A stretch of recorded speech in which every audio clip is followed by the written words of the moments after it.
Hello, dear friends. Good morning, everybody. It's great to be here again. We are happy that everybody is here. Wow, our friends are already joining us. Good morning, Bob. Good morning, William. William Muwendawala. Good morning. And Lucky Stephen, thank you for joining.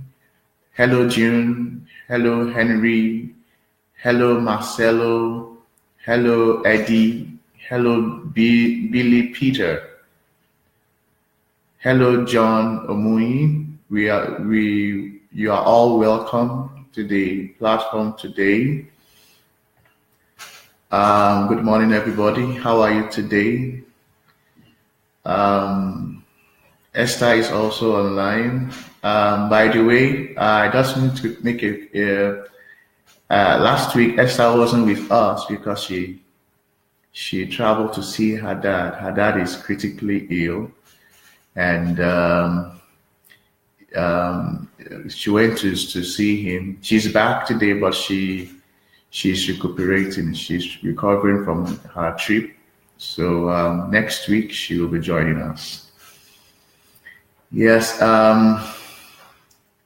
Hello, Marcelo. Hello, Kasigazi Jimmy. Please, you're all welcome. Thank you for joining us. Thank you. Good morning, John. I seen your comment. Mulangila Mohammed, thank you for joining. It's going to be an exciting topic today because it's a topic that we usually do not give respect to.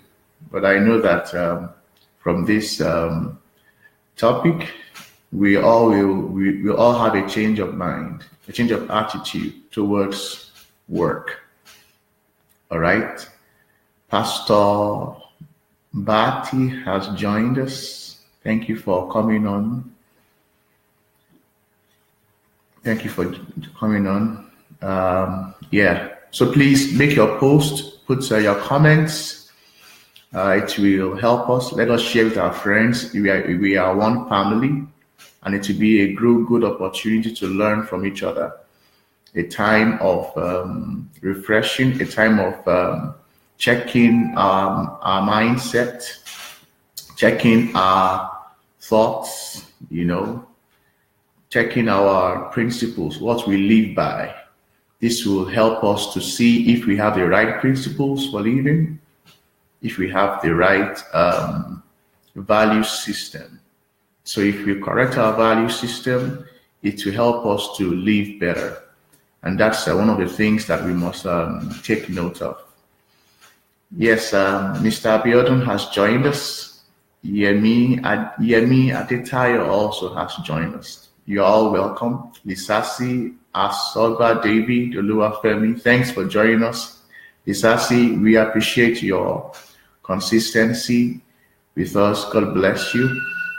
We hope that you continue to share with your friends, and let's encourage each other with this messages and these talks. It will be of great blessing to us all. All right, without much ado, we have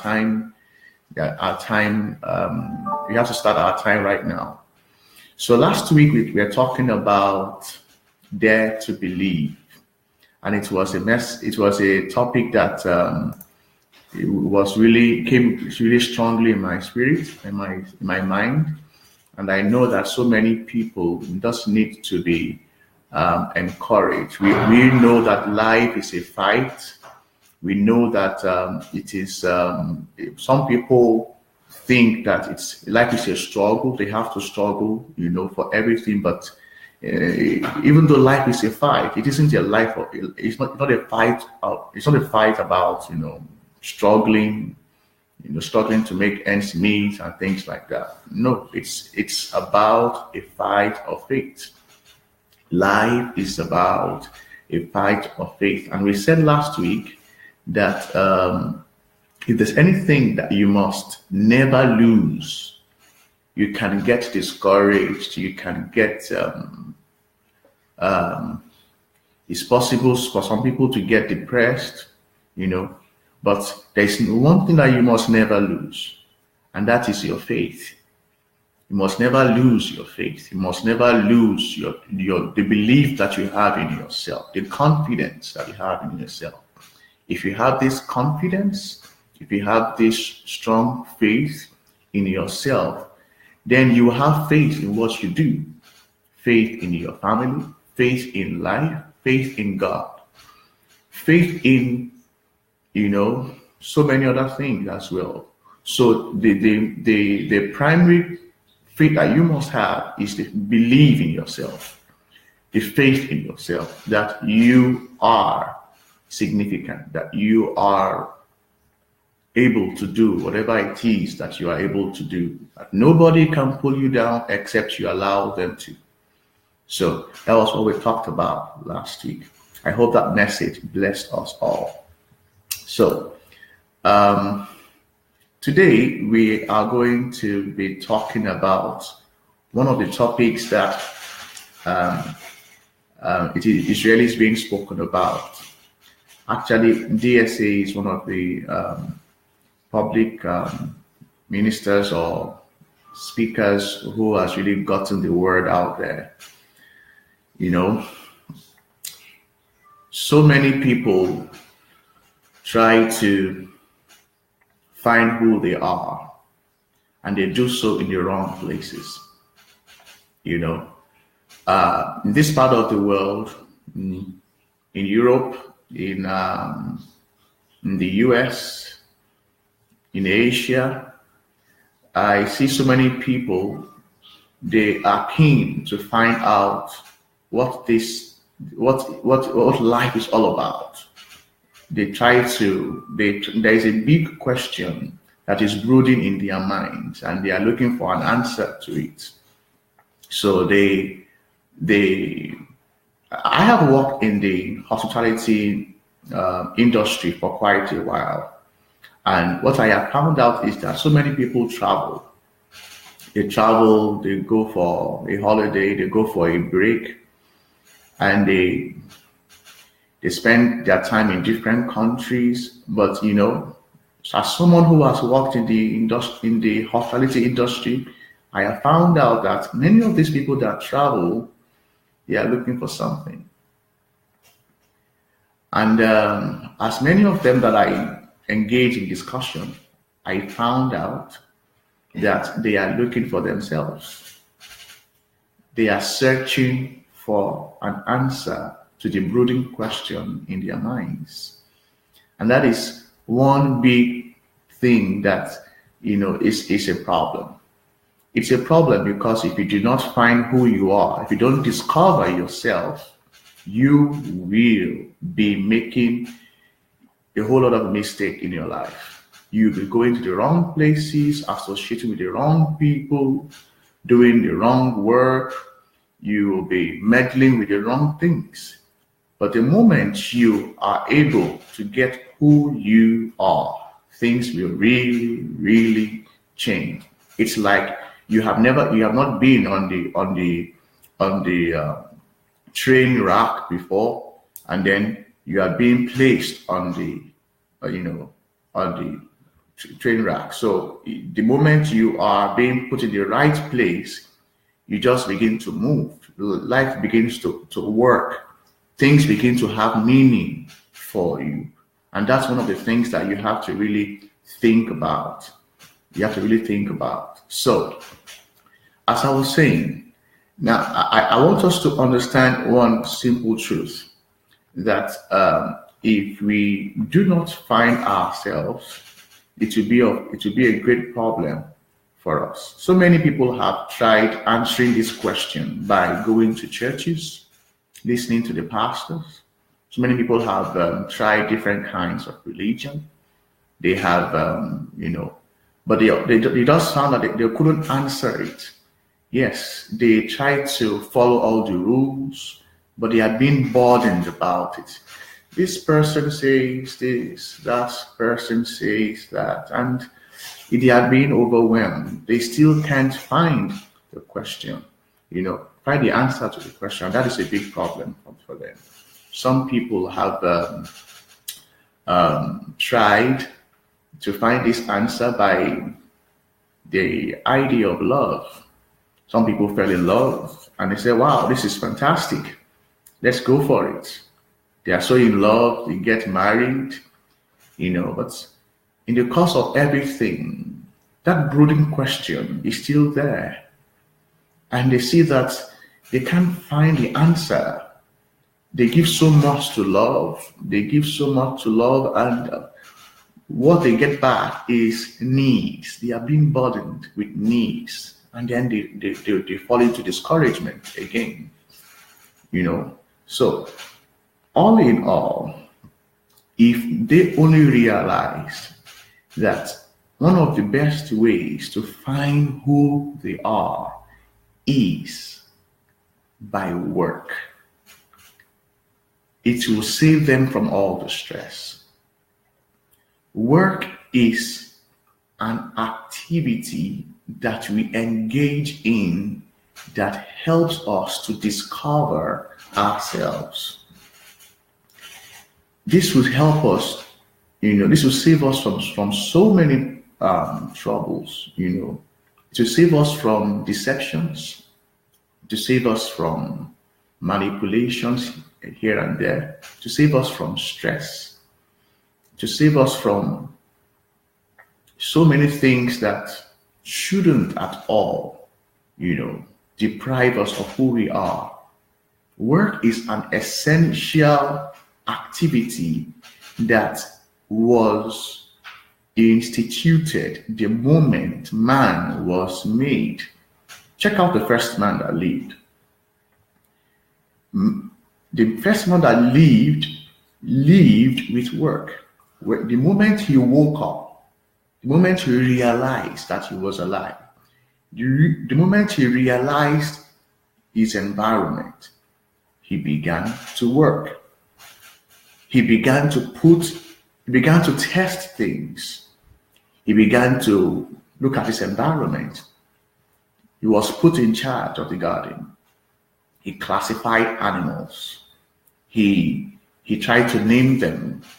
He understood nature, the sun, the moon, the stars, when it was cold, when it was warm. And all those things helped him to understand several things. He put his mind to work. I'm talking about Adam. Adam was king in the garden. The question is, why was Adam king? Adam was not king because he was the first man ever lived. No. Adam was king not because he had physical encounters with God. No. Adam was not king because he was God's best creation. No. But Adam was king because he found himself. He found himself working. He found himself in the process of realizing himself, his abilities, his characteristics, his nature, his abilities, and he was proud of himself. He was proud of realizing himself and his achievements. He was glad that he could use his brain. He was glad that he could recreate his environment. He was proud that he understood the nature of the life of plants and animals around him. He was proud that he could help them when they were in trouble. That was what work did for him. That is what work will do for you. Work is the unimaginable way to discover yourself. Let's see what people are saying here. Okay. Yes, that's Esther's writing. My lovely, beautiful, wonderful wife. She says we often try different things like relationships, religion, studies, etc., in our attempt to answer the question, who am I? That's right. Well said. Thanks, Esther. June says, not knowing your identity makes life a game of trial and error. June, you are perfectly correct. Yeah, it's like just trying things. Let's do this. Let's do that. No, it's not working. Let's try this. You know, that's what happens when we don't know who we are, when we don't know our identity. Esther says, one of the best ways to find out who we are is through work. Yes, well said. Thank you very much. Thank you very much. So let's get back to what we were saying. So life is boring without work. Life is boring without work. What do I mean? Think about this. If you never worked, what will life look like? Yes, you will be entertaining yourself, but there is a limit to what you can entertain yourself with. Entertainment loses its value because the human being is not designed to be entertained. He gets entertainment when he wants to relax. But when he is active, when his mind is alive, he is supposed to work. Okay, let's look at it again. If a man doesn't work, what will he do? He will be confused. He will be moving around, roaming the streets like a mad person. Why? Because he hasn't really found himself. So work helps us to be in shape mentally, physically, psychologically, and even spiritually. Work helps us to be alive. Work helps us to know who we are. Work can never be separated from who you are. So quit getting different ideas, teachings, lifestyle that doesn't respect work. Move away from the circle of friends and maybe churches or whatever environment that does not give respect to work, because you can never separate yourself from work. Work is what makes you better. Work is what defines the kind of quality that you are made of. Think about this. There is gold. When you have gold, you take it through fire, right? You work on the gold to get those brilliant colors. If you don't work on the gold, it will still remain, unappealing as it was in the earlier stage. That's what work does for us. If we do not work, we look unappealing. There is nothing that people will reckon with in us. But the moment we start working, things will change. And it is a big problem today because our society does not teach us this. Many, especially in Africa, our society doesn't encourage work. Our school system, yes, they tell you must go and work, but they don't give us the definition of work. They don't give us the real understanding of work, and that's a big problem. The media doesn't give us a real understanding of work. What they just do with us is they use entertainment to kill us. I'm sorry to use that word. But the media should, encourage work and should put people, thinking, help people to think about work. It's also unfortunate that these days our religious houses, the churches, the mosques, and every other kind of religion that you think of doesn't really encourage work. So, because of this, many people have wrong reasons, wrong reasons to work. Many people have wrong reasons to work. Let's see what people are saying here. Hello, Julie Ahana. You are welcome. Thanks for joining us. Esther says the first man on earth, Adam King, was king on earth because he realized himself through work. That's correct. That's correct. Yeah. So Esther says if you give people tools and they use their natural abilities and their curiosity, they will develop things in ways that will surprise you very much beyond what you might have expected. Oh, she was quoting Bill Gates. All right. Okay, good. All right. So let's move on. Let's look at the wrong reasons why people work.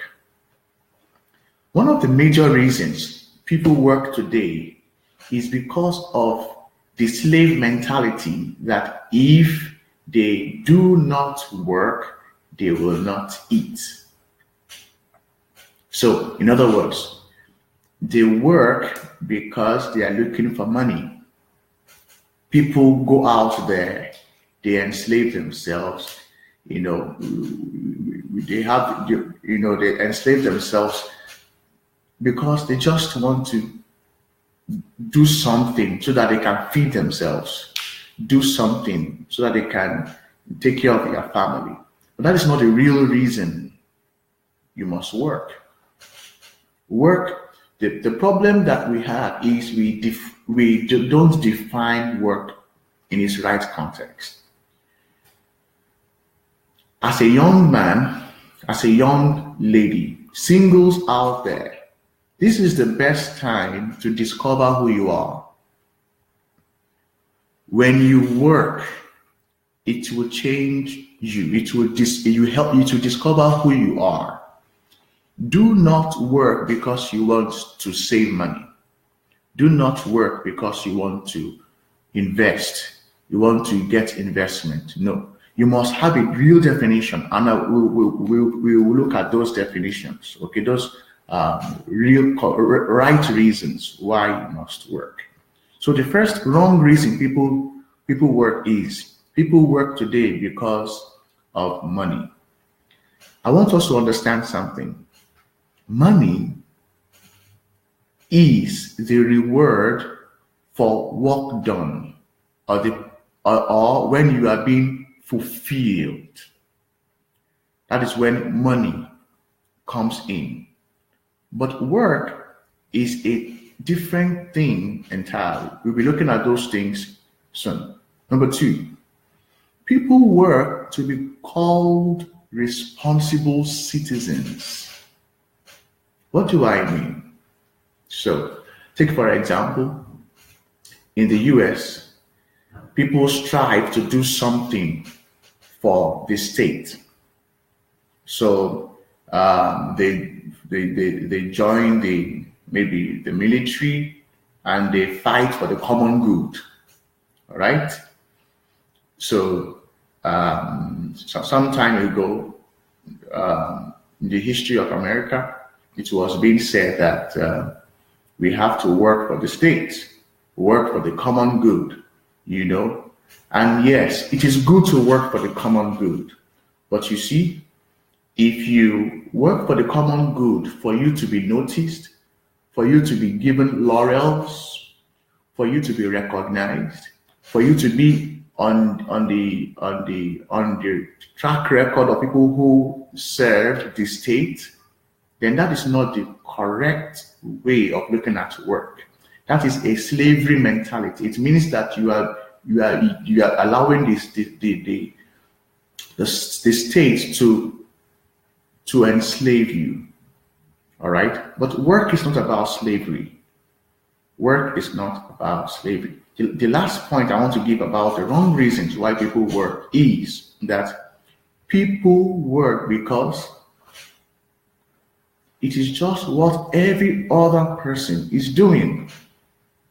So when we were born into the home, we saw daddy go out to work. We saw mommy go out to work. We went to school. We saw that our teachers were working. We go to the bank. We saw that people were working. So it's just like a tradition, a culture, a trend that is being passed on from generation to generation. But we don't know the real reasons why we must work. Now, I want to give you the real reasons why you should work. Number one, work makes you to use your mind. God has given us a brain, and this brain has a wealth of resources, natural resources. But you see, just like you need the natural, you need to extract natural resources and use them to reproduce. You will never know the quality of the natural resources. That's how our mind, that is what our mind is for. Think about it. If you don't work, you'll never be able to use your mind. God has given you your mind, so that you can develop it. You can nurture it. You can put it to use. Without you engaging in work, your mind will be lying dormant. And I'm sure you don't want that to happen to you. So that's why you must work. You must work because you must use your mind. You must use your brain. Number two, work leads you to big discoveries. Yes, big discoveries. The other day I was checking on the National Geographic. I'm sure you know National Geographic. It talks about different kinds of things that is about history, about geography, human geography, and things like that. Now, so National Geographic asked Carla Hayden, who is the U.S. librarian for the Congress. They asked her this question. The question is, what is the top 10 inventions and innovations responsible for the trappings of modern life?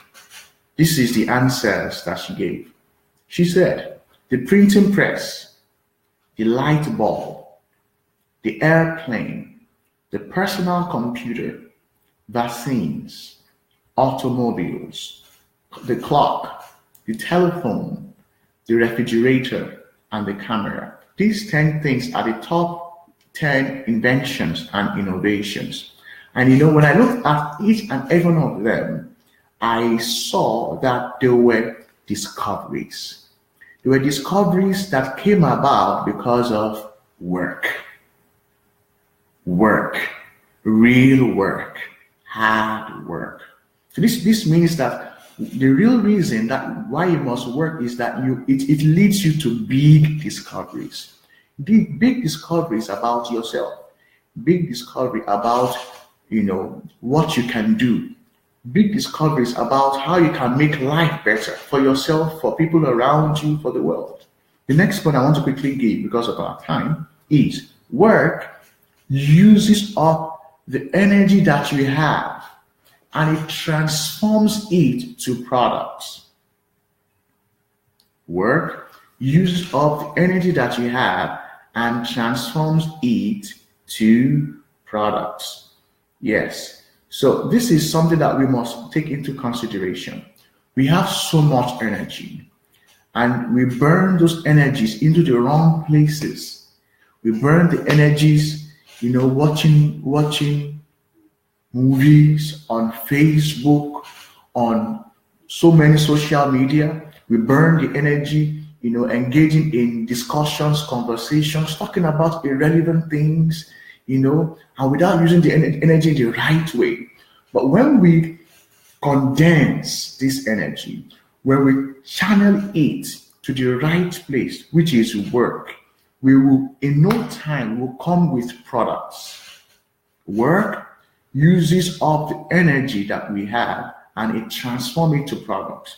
Talk about the inventions I talked about, all these products, they were energies in their minds, in the minds of people, and they channeled it into one place and were able to get products. Okay, products that last till today, products that are being even modernized. Okay, so the next one I want to quickly give because of our time is work brings real satisfaction. Yesterday, DSA was speaking about getting something for nothing. People in Africa, they expect people from Europe, from America to send money to them. And they get this money and they are not satisfied with it. They say, we want more, we want more, we want more. We are looking for aids in Africa. And we seem not to be satisfied with what we have received. Okay, and that's a big problem. We can never be satisfied because we never worked for those resources, those funds, those aids. We just saw them come like that and we use them up. And that is wrong. Work brings real satisfaction. You realize who you are through work. You realize your purpose through work. You value yourself through work. You have self-worth through work. Work brings satisfaction. The last 2 points I want to share before we end this session is work helps you to understand and use knowledge in the right and fruitful way. So from childhood, you have been acquiring knowledge. Okay? Now, how do you use this knowledge? You put it to work. You apply it to problems. You apply it to the situations around you. So it is important that we use our mind. Work begins from our minds. You start by gaining knowledge of how things operate. You discover problems. And in the process of those things, you task your mind. How can I solve this problem? That is work. Work does not necessarily have to be physical. It becomes physical on the long run. So work helps you to understand and use knowledge in the right and fruitful way. The last one I'm going to give here before we end is work makes you show the nature and the character of God. Work makes you show the nature and the character of God. God is a hard worker.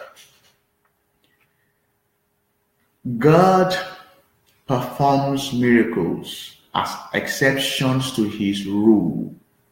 But he is a hard worker. Look all around you. Everything that you see around you is automated. Everything is working. The sun is working. The moon is working. The stars are working. Even the sea that you see that is standing like that, it is working. It is moving. It is supplying nutrients. It is supplying energy. So it is the nature of God. Work is God's own character. Today, our action point is this. Think about what you do, for the week. While you are working, look at what you discover about yourself while you're working. Look at what you discover while you're working, and it will really help you to think, wait a minute, am I really working for the right thing or for the wrong things? When you are working, you discover so many things. So you come to greater discoveries, all right? You discover the kind of lifestyle the kind of principles that you live by. All right, and it will really help you to correct yourself. Okay, thank you guys for staying up. Those who stayed up late, and those who woke up early just to listen to this message. To those who joined us, thank you so much. Thank you so much. Um, um, yeah. So next week, Esther will be sharing. She's coming back strong, and I'm sure that you benefit greatly from that. So we love you all. God loves you so much, and we believe that if you put these few things into practice, it will really help your life, and it will make you a better person. Thank you so much for joining us today, and please help us to share this message to so many people. Encourage the singles out there not to lazy around, and they'll be blessed. Thank you, and have a wonderful week ahead. Please write your comments. If you have questions, please put it under the comment section. And yes, share with us what you do for the week, what you have discovered for the week, and we'll be glad to hear it. God bless you. Bye.